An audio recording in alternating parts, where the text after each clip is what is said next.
사랑하신 하나님 아버지, 예수님이 십자가 보혈의 공로로 구원을 주신 크신 은혜를 감사드립니다. 사순절을 보내면서 예수님이 공생의 발자취를 기억하며 우리에게 겸손의 본을 보이신 주님을 경외하며 또한 찬양드립니다. 이 시간 기도와 말씀 가운데 예배를 사모하며 찾아나온 발걸음들 위해 한량없는 성령의 은혜를 부어주셔서 하나님 임재 가운데 기뻐하시는 예배로 함께하여 주옵소서. 세상을 이기신 주님 그리스도시요 살아계신 하나님의 아들이심을 고백한 베드로의 고백이 나의 고백이 되기를 원하며, 하나님 당신밖에 없다라는 다윗의 고백이 또 우리의 고백이 되기를 원합니다. 아멘. 우리 신앙적 삶에 어떠한 문제를 만나더라도 두려워하지 않고 모든 상황 가운데서도 동행하시는 주님을 의지하며 십자가 복음의 능력과 확신을 가지고 담대하게 나아갈 수 있도록 은혜를 베풀어 주옵소서. 아멘. 세상의 허탄한 것들과 잘못된 유혹에 성령을 소멸하지 않도록 늘 깨어 기도하게 하시고, 예수님 바라보며 말씀의 권위 앞에 사명들을 잘 감당하여 주님이 기쁨이 되는 옥포교회의 믿음의 권속들로 축복하여 주옵소서. 아멘. 교회의 머리 되신 주님, 2024년도에 세우신 일꾼들을 기억하여 주시사 주님 주시는 지혜와 능력으로 복의 권원이 되어 하나님께서 뜻하시는 일들을 잘 리드하며 섬겨나갈 수 있도록 인도하여 주옵소서. 3월부터 시작된 제자 훈련과 전도 세미나와 구역 모임을 통하여 복음 전파와 영혼 구원과 이웃 사랑을 위해 주님의 선한 능력과 손길이 함께할 수 있도록 인도하여 주옵소서. 자비하신 주님, 이 시간 예배드리는 심령들을 만나 주시고 간구하는 기도에 위로와 평안을 얻게 하시며 육신의 회복을 원하는 가정 위에 치유의 손길도 함께하여 주옵소서. 아멘. 말씀을 준비하신 배주한 목사님께 성령으로 기름 부어 주셔서 전하는 자와 듣는 자 모두가 은혜로 채워지는 복된 시간 되게 하옵소서. 아멘. 특성으로 영광 돌리는 일구역 가정들과 예배를 위해 섬기는 손길들을 축복하여 주시기를 원하옵고요. 참 소망 되시고 거룩하신 예수 그리스도의 이름으로 기도드립니다. 아멘.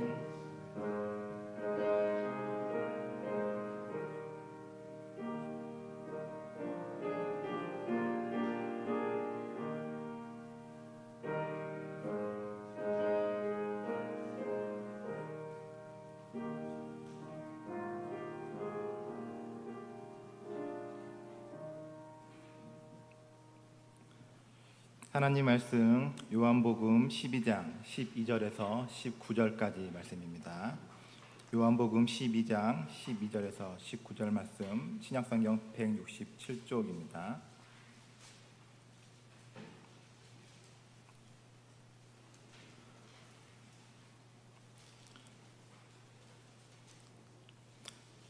한 절씩 교독하시고 마지막 절 합독하겠습니다.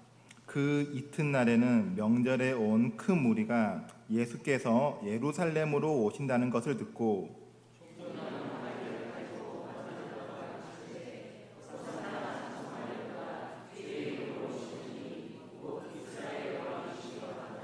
예수는 한 어린 나귀를 보고 타시니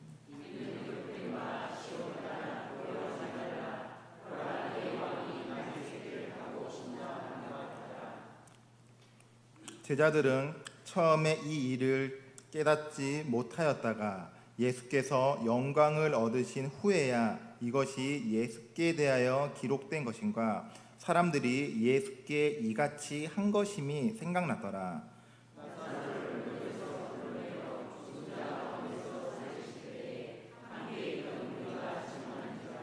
이에 무리가 예수를 맞으면 이 표적 행하심을 들었음이로라. 바리새인들이 서로 말하되 볼지어다 너희 하는 일이 쓸데없다. 보라 온 세상이 그를 따르는 도다 하니라. 아멘. 일구역 가족분들 나오셔서 하나님께 찬송 올려드리겠습니다.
예수님께서 말씀을 통해서 그리고 말씀과 여러 가지 행동을 통해서 많은 그 백성들에게 보여주신 기적들이 있는데요.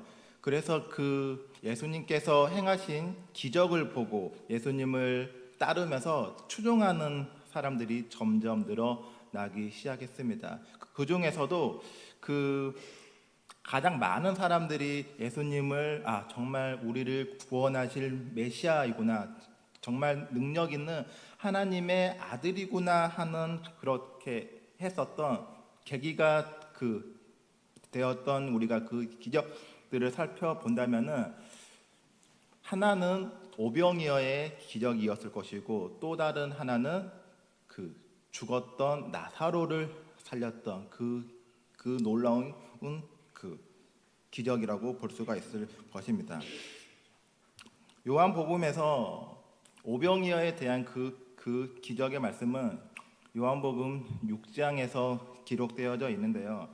예수님의 그 십자가 사건이 있기 약 1년 전쯤에 6월절이 가까워지고 있는 그 어느 날에 일어났던 사건이라고 그렇게 기록되어져 있습니다. 당연히 많은 사람들이 그 이스라엘의 6월절 명절을 그 예루살렘에서 지키기 위해서 많은 사람들이 예루살렘을 방문하고 있었지만 그럼에도 불구하고 그때 당시에 예수님께서는 예루살렘을 방문하지 않았습니다. 방문하지 않았던 이유는 그때 당시에 세례 요한이 참수를 당하기 그 1년 전에 당했기 때문에 예루살렘을 방문하지 않고 그 예루살렘이 아닌 오병이어의 그 놀라운 기적은 갈릴리 바다 북동쪽에 위치하고 있는 벳세다를 배경으로 하고 있다는 것입니다. 예루살렘이 아니었음에도 불구하고 많은 사람들이 예수님께 몰려들었고 그리고 전국에서 사방에서 몰려온 그 수많은 사람들을 위해서 예수님은 그 자리에서 보리떡 5개와 물고기 2마리를 가지고 그곳에 모여있던 모든 사람들을 다 배불리 남기시고 그리고 12광주리를 남기셨던 표적을 보여 주었는데요.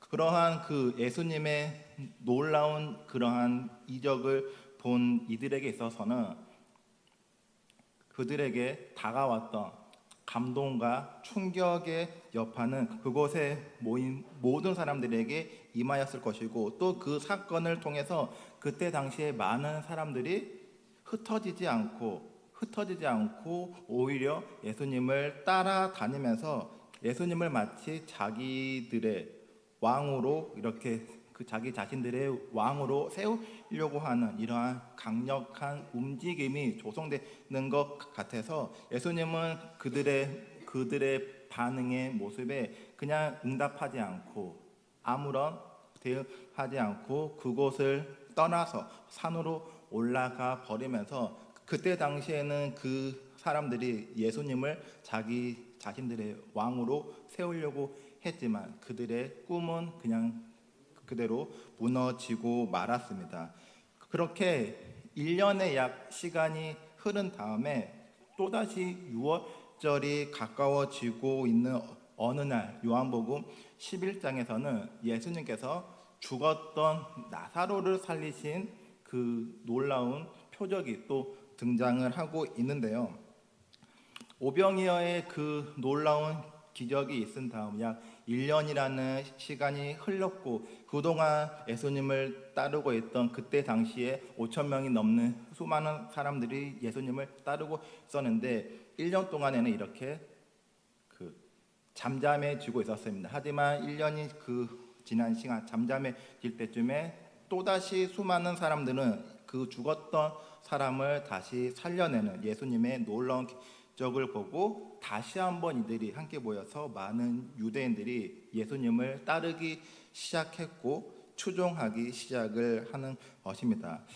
1년 전에 오병이어의 그 놀라운 기적이 있었을 당시에 예수님께서는 자기 자신을 따르고 있는 수많은 사람들에게 자기 자신을 생명의 떡이라고 이렇게 선포를 하시면서 그 히브리인들이 출애굽 당시에 그 아무것도 먹을 것이 없었던 그 넓은 광야에서 히브리 백성에게 하늘의 떡인 하나님께서 만나를 하나님께 그 백성들에게 제공함으로써 그들의 생명을 이끌고 가나안까지 인도하신 것처럼 예수님 역시 그 오병이어의 기적을 통해서 썩어 없어질 배부른 떡을 추종하는 것이 아니라 출애굽 때처럼 하나님께서 그 세상 가운데 생명을 주기 위해서 준비하신 생명의 떡을 받아들여야 한다고 이렇게 이야기를 하고 또 그 자기 자신이 생명의 떡이라고 그렇게 선포를 하였습니다. 하지만 예수님께서 하늘에서 내려온 그 떡이라고 하니까 그때 당시의 반응은 유대인들의 반응은 그렇게 이야기를 하니까 수군거리기 시작했습니다. 수군거리기 시작했다는 것은 예수님의 말씀을 받아들이지 않았다는 것이고 그 오병이의 기적을 불과 며칠 전에 경험을 했음에도 불구하고 내가 너네들을 영원히 배부르게 할 수 있는 그리고 목마르지 않게 할 생명의 떡이라고 그렇게 선포를 했음에도 이들은 참된 그 하나님의 말씀을 알지 못하는 안타까운 그 상황이 1년 전에 벌어졌던 것입니다. 그렇게 많은 그 시간이 흘려서 1년의 그 시간이 흐르고 그 또다시 6월절이 가까워졌을 때 나사로 사건이 일어났는데 죽은 나사로를 살린 그 기적을 보고 다시 한번 그 예수님을 따르고자 믿고자 추종하는 그 백성들이 많이 생겨났는데 그런데 하지만 또 반대로도 이 나사로 사건을 계기로 해서 그날부터 예수님을 죽이기 위한 모의가 또 그렇게 시작되었다고 성경에 기록되어 있습니다. 예수님을 죽이기 위해서 모의하는 종교 지도자들과 또한 그 예수님의 그 놀라운 나사로를 살리신 놀라운 기적을 보고 다시 한번 오병이어 때처럼 메시아 운동이 다시 한번 일어나기 시작한 것이죠. 이러한 상황 가운데서 오늘 본문의 말씀인 12장에서 예루살렘에 입성을 하고 있는 그 모습이 등장을 하고 있습니다. 예루살렘에 그 입성하고 있는 그 모습 우리가 말씀을 통해서 이렇게 보고 있으면은 그 많은 사람들이 나사로의 그 놀라운 그 모습을 본 사람들이 예수님께서 예루살렘에 오신다는 그 소식을 듣고 나서 수많은 사람들이 종려나무지를 꺾어 들고 맞이하러 나와서 예수님을 환영하면서 이렇게 열심히 흔들면서 환호하면서 예수님을 향해서 외치고 있죠. 우리 요한복음 12장 13절 말씀 다시 한번 읽어보겠습니다. 시작. 종려나무 가지를 가지고 맞으러 나가 외치되 이스라엘의 왕이시여 하더라. 아멘. 호산나 찬송하리로다. 주의 이름으로 오시는 곧 이스라엘 왕이라고 이렇게 말씀을 하고 있습니다. 이 모습은 1년 전에 오병이어의 그 놀라운 사건처럼 다시 한번 예수님을 자기 자신들의 왕으로 세우기 위해서 그 왕으로 만들기 위해서 그 몰려든 그 수많은 인파들이 만들어낸 메시아 운동인데요. 역시나 6월절이 가까워지고 있었기 때문에 전국에서 수많은 사람들이 모여 있었고 그리고 예수님이 온다는 소식을 듣고 그곳에 그 예수님이 입성하고 있는 그 현장에 있는 사람들은 대부분의 사람들이 나사로의 그 다시 죽었다가 살아난 그 놀라운 모습을 보았거나 들었거나 혹은 그 다 이렇게 그 사건과 관련된 사람들이라는 것입니다. 그렇기 때문에 예루살렘에 그 모여있던 군중들에게 있어서 새로운 화두는 다시 한번 새 희망으로 떠오른 예수님이 우리의 희망이라는 그러한 메시지가 이들에게 있어서는 큰 화두였던 것입니다. 그뿐만이 아니라 서로 간에 공감대를 이들이 함께 형성하면서 예수님의 능력이나 언변들을 또 바라보았을 때, 그리고 또 1년 전에 있었던 오병이어의 기적을 이렇게 다시 떠올려 봤을 때도 경제, 정치, 사회적으로 그 어느 방면으로 보았을 때 현재 우리가 지금 놓여 있는 이 상황을 다시 바꿀 수 있는, 뒤집을 수 있는, 개혁할 수 있는 사람은 오직 예수밖에 없다고 이들은 생각했고, 또 그러한 모습을 지켜봤을 때 이들이 지금까지 그토록 오랫동안 고대하고 바랐던 그 이상적인 메시아 상이 있겠죠. 그 메시아 상이 바로 예수님이라고 이렇게 이들은 판단을 하면서 그렇게 예루살렘에 입성하는 예수님께 환호를 했던 것입니다. 그래서 그 13절의 말씀이 지금 이들이 가지고 있는 열망과 기대치를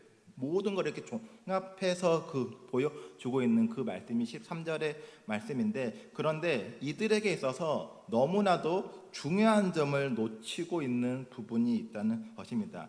이들에게 있어서 예수님은 분명히 1년 전에 그 오병이의 그 기적이 있었을 당시에 자기 자신을 생명의 떡이라고, 하늘에서 하나님께서 보내신 생명의 떡이라고 선포를 했음에도 불구하고 지금 현재 이들에게 있어서 예수님은 그냥 단순히 능력 있는 나사렛 예수일 뿐이라는 것입니다. 세상을 사랑하시는 하나님의 아들 예수님이 아니라 단지 지금 상황을 바꿀 수 있는, 뒤집을 수 있는 능력 있는 그러한 나사렛 예수로밖에 보이지 않고 있다는 것입니다.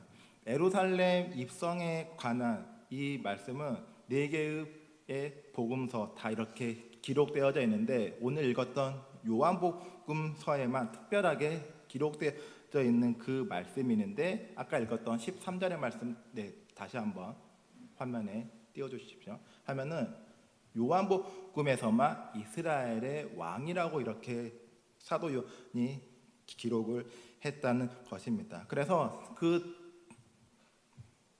다른 복음서를 보면요, 이스라엘 왕이라는 그러한 칭호를 사용하지 않고 있는데, 사도 요한만 이러한 이스라엘의 왕이라고 이렇게 이러한 그 왕에 대한 칭호를 사용하고 있다는 것입니다. 예수님은 이 땅 가운데 오신 이유가 세상을 구원하기 위해서 이스라엘의 왕, 유대인의 왕, 그 메시아로 오신 것이 맞죠. 오직 메시아로 오셔야지만, 왕으로 오셔야지만 그 새로운 구원자를 기다리고 있는 그들의 백성들의 요청을 받아들일 수 있기 때문입니다. 그렇다면은 그 새로운 왕, 새로운 이스라엘의 왕을 기다리고 있는 이 백성들이 바라고 있는 요청은 어떤 걸까요? 해방일 수도 있고 구원일 수도 있습니다. 이거를 어떻게 생각하느냐, 어떠한 그 누구의 시선으로 바라보느냐에 따라서 그 달라질 수가 있는 것처럼, 구원을 바라보는 그 시선에 따라서, 혹은 그냥 백성들을 바라보는 그 시선에 따라서 구원으로 그 주어지는 결과의 값은 바뀔 수 있다는 것입니다. 종려나무는 승리와 번영, 그리고 존경과 희열을 상징하고 있는데요. 그러한 그 상징하고 있는 종려나무 가지를 흔들면서 호산나를 외치고 있는 그 유대인들에게 있어서, 그 호산나를 외치고 있는 그 백성들의 시선으로 예수님을 바라보았을 때는 그냥 단순히 로마의 핍박에서 해방되거나 억압에서 풀려나는 것을 기다리고 있는, 그냥 그 단순히 말하면은 로마 지배에 대항하는 메시아 운동, 그 일뿐이라는 것입니다. 우리를 지금 당장 구원해 달라고 하면서 호산나를 외치고 있는 이들의 모습은 지금까지 약 600년 동안 피지배국 그 백성으로 이렇게 살아가면서 그동안 너무나 많은 서러움을 당했고 나라를 빼앗겨 왔던 그러한 백성으로 이제 살아왔기 때문에, 지난 날의 해방과 자유에 대한 열망이, 메시아에 대한 기다림이 더욱 간절할 수밖에 없었기 때문에 이들의 시선, 이들의 눈으로 바라보았을 때는 생명의 떡은 온데가 뜨었고, 지금까지 뭐 나사로를 죽었던 나사로를 살렸던 모습이나 지금까지 많이 들어왔던 소문들을 봤을 때는 우리를 지금 상황에서 반전시킬 수 있는 그 메시아, 우리가 기다리고 있던 메시아상이 바로 예수라고 그렇게 생각을 하고 있는 것입니다. 그렇기 때문에 이들에게 있어서 세상을 사랑하시는 하나님의 아들 예수가 아니라 억압에서 풀려나고 자유에 대한 열망으로 가득 차 우리를 해방시키고 자유하게 하시는 나사렛 예수로서의 왕이었습니다. 물론 이 말도 틀린 말은 아니지만 이들이 바라보는 예수님은 전쟁에서 승리하는 그냥 세상 가운데 능력자 예수라는 것입니다. 그렇기 때문에 그때 당시의 분위기가 얼마나 뜨거웠고 또 그때 당시에 이들의 백성들의 그 열정과 그 열망이 얼마나 뜨거웠는지 그 알려주는 구절이 있는데 12장 19절 말씀을 함께 읽어보겠습니다. 시작. 바리새인들이 서로 말하되 볼지어다 너희 하는 일이 쓸데없다. 보라 온 세상이 그를 따르는도다 하니라. 아멘.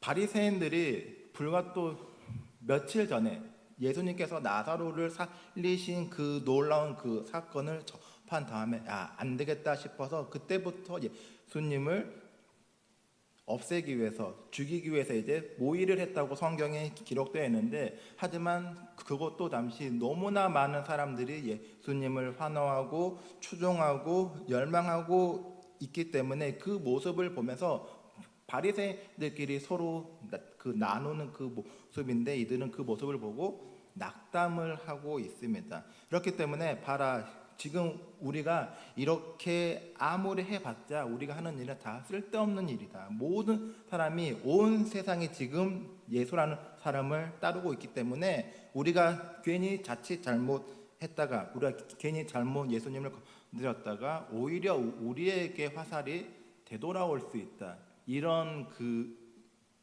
의미의 말이 12장 19절 그런 말씀인데 그런 것처럼 지금 현재 이러한 분위기 속에서 그 누구라도 예수님께서 세상의 왕, 이스라엘의 왕이 되고자 하는데 가로막을 자는 아무도 없다는 것입니다. 이러한 모든 그 분위기가 예수님을 세상의 왕, 이스라엘의 왕으로 만들기 위하고자 하는 그런 분위기 가운데 예수님은 단 한마디도 하지 않으셨다는 거죠. 예수님은 그저 새끼나귀를 타고 입성만 했을 뿐인데 예수님의 의도와는 전혀 상관없이 이미 유대인들로 인하여서 그리고 그들로 인하여서 이미 우리를 해방시켜줄 우리를 구원시켜줄 이스라엘의 왕이 되어 버렸다는 것입니다. 하지만 그 요한 복음서를 작성한 사도 요한이 바라보고 있는 그 이스라엘의 왕 예수는 이 백성들과는 다른 시선으로 바라보고 있다는 것입니다. 이스라엘의 왕이라는 이러한 그 칭호를 사용하는 사도 요한은 결국에는 유대인을 구원할 수 있는 메시아는 예수님밖에 없다는 것인데 왕으로서 오신 예수님께서 택하신 구원의 방법이 지금 많은 백성들이 열광하고 있는 것처럼 전쟁 가운데서 승리하는 이러한 세상 가운데 능력자의 모습의 메시아가 아니라 하나님의 진리를 알지 못하는 하나님을 알지 못하는 세상 사람들에게 예수님 신을 통하여서 그 예수님이 생명의 떡이라는 것을 선포하면서 그러한 그 말씀을 믿지 않는 사람들에게 받아들일 수 있게 하는 것이고 또 그 예수님께서 선포하시는 그 진리의 말씀을 통해서 하나님께서 허락하신 그 놀라운 구원이 예수님한테 있다는 것을 이렇게 이야기를 하고 있습니다. 이 말씀을 요한복음 3장 31절에서 36절을 말씀을 통해서 증언하고 있는데요. 함께 읽어보겠습니다.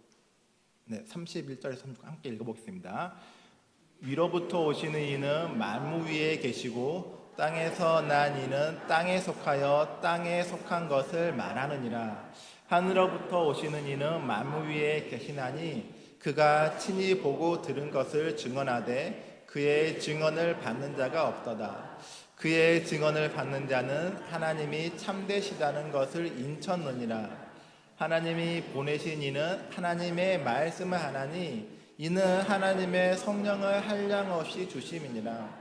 아버지께서 아들을 사랑하사 만물을 다 그의 손에 주셨으니 아들을 믿는 자에게는 영생이 있고 아들에게 순종하지 아니하는 자는 영생을 보지 못하고 도리어 하나님의 진노가 그 위에 머물러 있느니라. 아멘.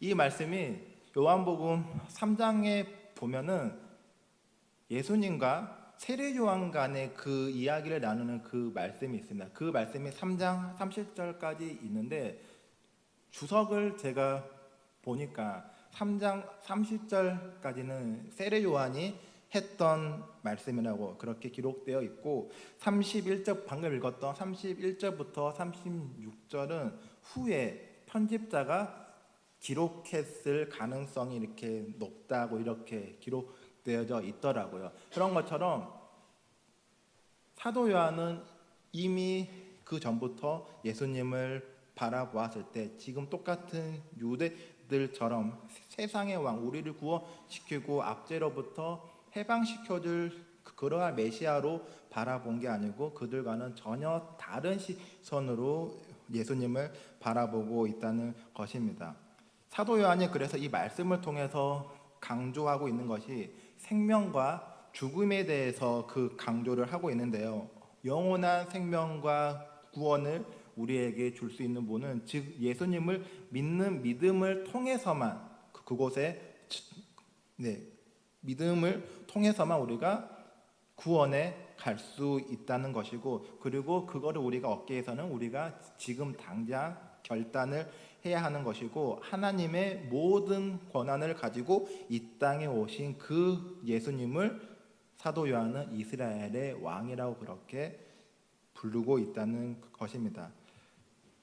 세상 사람들이 유대인들이 기다리고 있던 예수님을 향한 그 시선과 사도 요한이 바라보고 있는 예수님을 향한 그 시선은 다른 모습이었다는 것을 우리가 이렇게 알 수가 있는데요. 그렇다면은 예수님은 그렇게 많은 사람들이 자기 그 자신을 환호하면서 뭔가 이렇게 바라는 눈빛으로 기대하는 눈빛으로 이렇게 환호를 받고 있을 당시에 예수님은 그러한 모습을 보고 어떻게 응답했죠? 예수님께서 그 한 선택과 그들에 대한 응답으로는 다른 말씀으로 하신 것이 아니라 어린 나귀를 타시고 입성하는 것으로 그들의 환호에 대한 응답으로 그 모습을 보여주신 것입니다.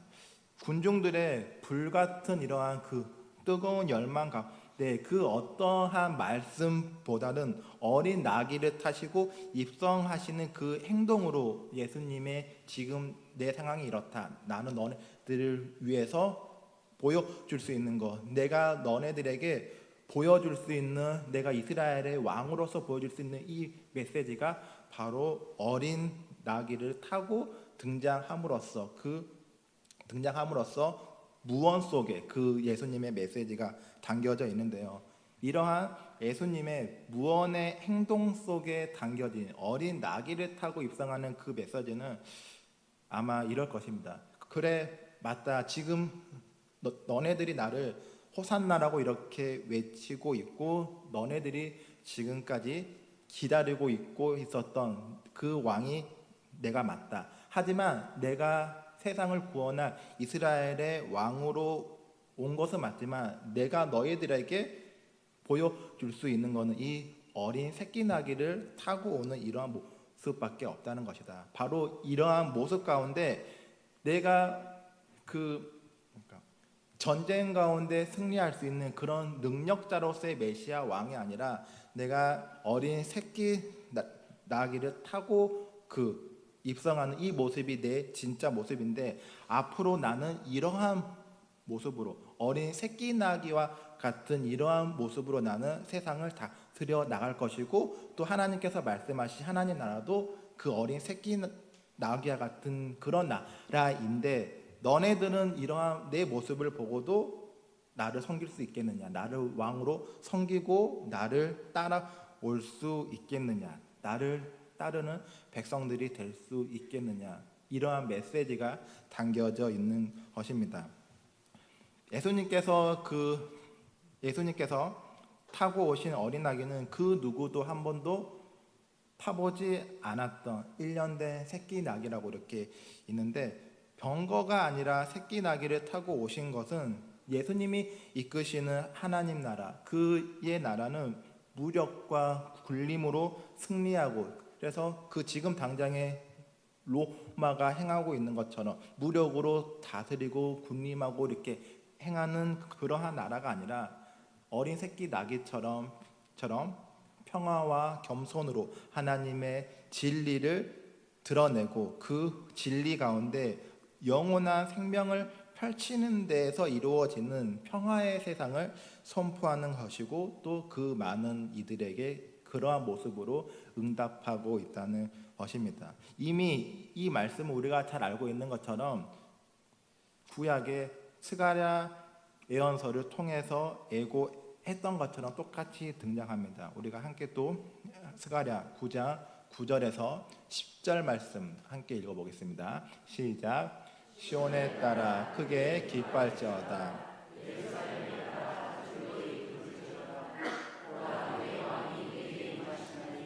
그는 공의로우시며 구원을 베푸시며 겸손하여서 나귀를 타시나니 나귀의 작은 것 곧 나귀 새끼니라. 내가 에브라임의 병거와 예루살렘의 말을 끊겠고 전쟁하는 활도 끊으리니 그가 이방 사람에게 화평을 전할 것이요 그의 통치는 바다에서 바다까지 이르고 유브라데 강으로 땅끝까지 이르리라. 아멘. 스가랴 그 말씀을 통해서 그는 공의로우시며 구원을 베푸시고 겸손하여서 나귀를 타시니 나귀의 작은 것 곧 나귀 새끼라고 이렇게 스가랴를 통해서 이미 그 말씀을 했던 것입니다. 또한 그러한 왕이 온다면은 온 세상에 있는 그러한 억압을 하고 있는 그러한 각종 무기들을 다 없애고 하나님의 백성들에게는 전쟁이 아닌 더 이상 정치적인 수단이 되지 않을 것이고 그 대신에 새롭게 오시는 왕에게는 말씀의 권위가 있어서 그 말씀으로 인하여서 세상 가운데 평화를 이루고 그것을 보존하게 될 것이라고 스가랴를 통해서 예언이 되었던 것입니다. 그리고 그 스가랴의 예언의 성취가 이미 시작되었다는 것을 보여주고 있는 것입니다.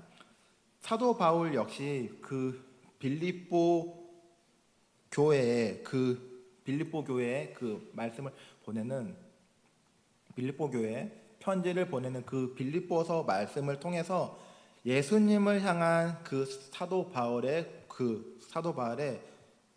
고백이 담겨져 있는데, 빌립보서 2장 6절에서 11절까지 말씀도 읽어보겠습니다. 시작. 그는 근본 하나님의 본체시나 하나님과 동등됨을 취할 것으로 여기지 아니하시고 오히려 자기를 비워 종의 형체를 가시사 사람들과 같이 되셨고 사람의 모양으로 나타나사 자기를 낮추시고 죽기까지 복종하셨으니 곧 십자가에서 죽으심이라.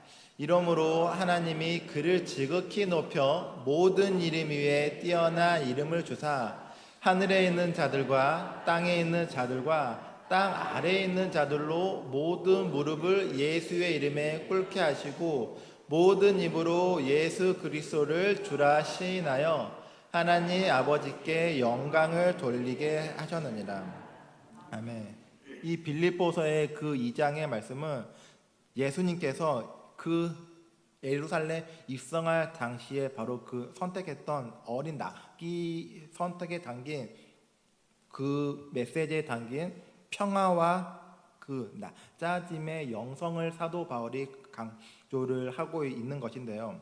세상과 교회를 섬기고 있는 모든 그리스도인들이 반드시 갖추어야 할 핵심이고 그러한 인격이 되어야 한다고 강조하는 말씀입니다. 빌립보 교회가 그리고 마찬가지로 저와 여러분들 역시 우리가 세상과 구별되는 것은 맞지만 그렇다고 해서 우리가 세상과 따로 가는 것은 아니라는 것입니다. 하나님께서는 하나님을 믿고 있는 저와 여러분도 사랑을 하고 있지만 하나님을 모르고 예수님을 믿지 않는 이 세상도 역시 똑같이 구원하기 위해서 우리가 세상과 함께 가야 한다고 말씀을 하는 것인데요. 그렇다고 해서 우리가 세상과는 함께 가되 우리가 먼저 가야 할 방향과 가치 실현은 우리가 먼저 선도해야 한다는 것을 이렇게 이야기를 하고 있는 것입니다. 네, 오늘 말씀을 정리하도록 하겠습니다. 사도 요한의 시선으로 바라보고 있는 그 이스라엘의 왕의 모습이나 혹은 반대로 유대인들의 시선으로 바라보고 있는 이스라엘의 왕의 모습은 어찌 보면은 너무나도 다른 모습이라도 할 수 있겠지만 또 한편으로는 많은 차이가 없는 그냥 한 끝의 그러한 차이라고도 볼 수가 있습니다. 이들이 모두 원했던 것은 사도 요한도 역시 원했던 것이 구원과 해방이고 이스라엘 백성들도 역시 예수님을 통해서 얻고자 하는 것 원했던 것은 구원과 해방이라는 것입니다. 하지만 이들이 그 원하고 기대하고 있는 그 방식에 문제가 있었다는 것입니다.